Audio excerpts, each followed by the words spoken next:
In the days after the trial, life gradually returned to peace. Nhi was happier. Her smile was clearer and more confident than before. James and Diep seemed to have lifted a heavy burden. They focused on raising Nhi, taking her to school every morning, cooking dinner together, telling bedtime stories. The whole small house was filled with laughter, something Nhi had never experienced before. One rainy afternoon, when the whole family was gathered around the dining table, there was a knock on the door. James walked out, surprised to see the woman from the day before, Nyi's biological mother. This time, she was not with her husband, and in her hand was a small bag. Her face was haggard, but her eyes were no longer angry like before, but only tiredness and regret. "I didn't come to claim my child anymore," she choked. "I just want to apologize. I've done too many wrong things over the years. I don't expect Nhi to forgive me right away, but please give me a chance, just to see her grow up, even if it's from afar." Diep looked at James, then nodded slightly. She walked into the house, held Nyi's hand and whispered, "Your mother is here. Do you want to see her?" Nhi hesitated, her eyes sparkling. Finally, she nodded slightly. When she saw her biological mother, Nhi stood still, her heart aching. The woman knelt down, tears streaming down her face. "Mom is sorry for leaving you behind. I promise from now on I will try to live honestly, so that one day you can proudly call me Mom."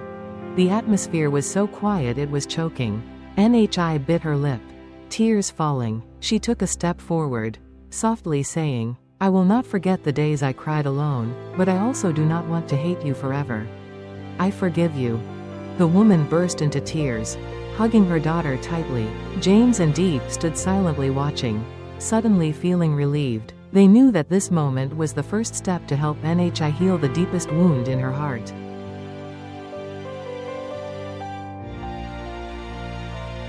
After that day, Nyi's biological mother occasionally visited, bringing her small gifts, sometimes just a hair clip or a comic book. She no longer demanded custody of her child, only quietly sharing her joy at seeing Nhi grow up healthy. One evening, Nhi told James and Diep, "I feel so relieved. Before, I was afraid that they would come back to take me away. But now I'm not afraid anymore. I know that I have my parents here, and I also have a biological mother who truly loves me." James patted her head, smiling. "You've been very brave, Nhi. Forgiveness is not forgetting, but letting your heart be at peace."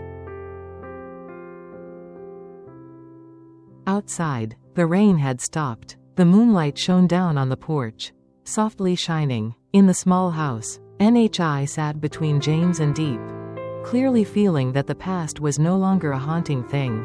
In the following days, the life of the James, Diep, Nhi family became warmer than ever. It seemed that after so many storms, they had found true peace. But James understood that Nhi still had a long journey to heal. He and Diep decided to help their child participate in community activities, so that Nhi could confidently connect with people. They took Nhi to a volunteer center where orphans were taught for free. At first, Nhi was shy, just standing behind Diep, but when she saw other children who had experienced the same loss as her, Nhi gradually opened up. She told her story to her friends, and was surprised to see many other children using it as motivation to try harder.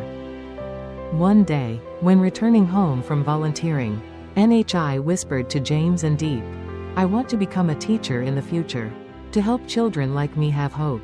James smiled proudly, and Diep hugged her tightly.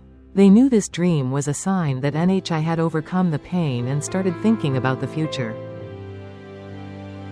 But then, one afternoon, a letter arrived at home. The sender was Nyi's biological father. In the letter, he said that after the trial, he had gone far away to work, trying to earn money to pay off his debts and rebuild his life. He apologized for what had happened, and promised that when he had the courage, he would come back to see Nhi, but only if Nhi really wanted to see him. Nhi held the letter for a long time, silent. That night, she sat on the porch, looking up at the starry sky. James came out, sat next to her, and said nothing. After a while, NHI whispered, "Dad James, I think I want to see my real dad one more time, to tell him that I'm not angry anymore." James nodded. He knew this was an important part of Nyi's journey to adulthood. A few weeks later, the meeting was arranged at a small coffee shop. When she saw her biological father, NHI walked over and bowed deeply. "I thank you for trying to change. I don't blame you anymore. But I also don't want to leave my current family. I hope you understand." The man's eyes filled with tears and he nodded. "I'm not here to take you away anymore. I just want you to be happy." The brief meeting closed a sad chapter in Nyi's life.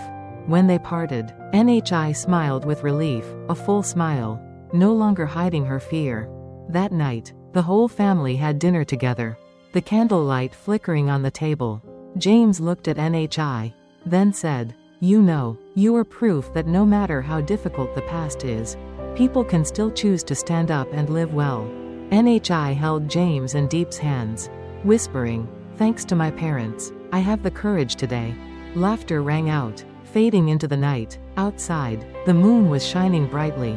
Nyi's story was still long, but now, she had a real family, a future to look forward to, and a heart strong enough to accept all the challenges ahead.